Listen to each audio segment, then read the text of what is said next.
Well, hello everyone. My name is Overly Literal James, and as you may have guessed, I take everything very literally. And I am here today to bring my unique insights into our scripture passage for today, where the Apostle Paul talks about helping weak Christians in 1 Corinthians. Let us take a look now. So, overly literal James, remind me what we're here to do today. Well, we are here today to help people understand our scripture passage just a little bit better and maybe help you out a little as well. Are you ready? Well, I don't think I fully understand, but sure, I guess. What do you need me to do? Well, this might be a little challenging for you, but today I am your trainer and you need to follow my instructions very carefully and be ready. This is going to be intense. Okay, if you say so.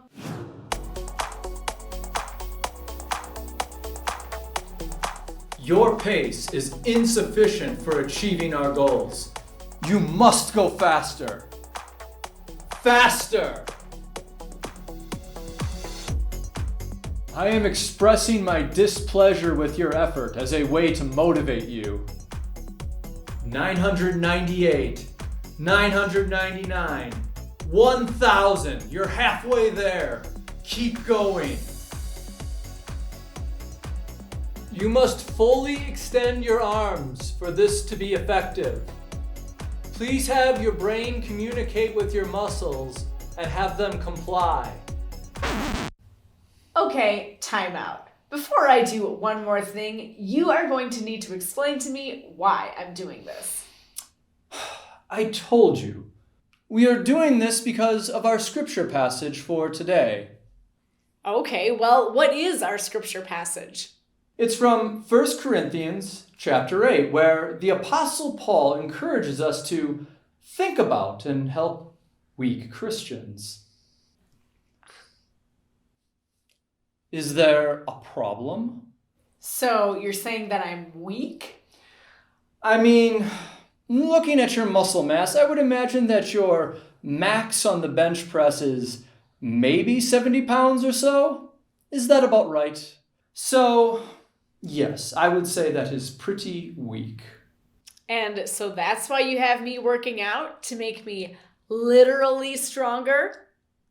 If we're supposed to think about and help weak Christians, I cannot think of a better way. Okay, I'm a little upset right now. Why? I'm just trying to help. Well, number one, you think that I'm physically weak, which is a little insulting. And two, that is not at all what Paul is talking about in this passage. He's not at all concerned with how physically strong they are or how much they can bench press. Oh, is this just another one of those metaphors I hear so much about? Yes, he is talking about their faith, not their muscles. And moreover, when he says that they are weak, he doesn't mean that their faith is weak. Instead, he's talking about something that can make their faith fragile, so that it breaks, causing them to do something that God wouldn't really want them to do.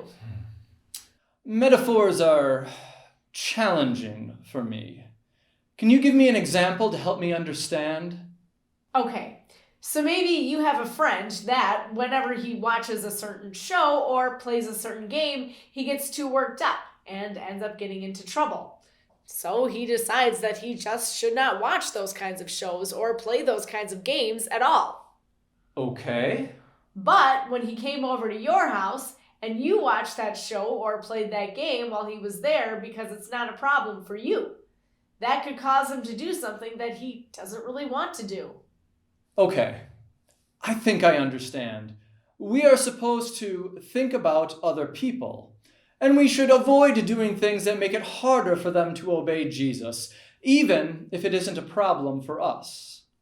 Exactly. We shouldn't just focus on ourselves, just like if there was a candy or a treat that you love, but you always get a tummy ache because you eat too much of it when it's right in front of you, so you just want to avoid it altogether. It would be really hard if you had to watch all of your friends eating that same treat, wouldn't it?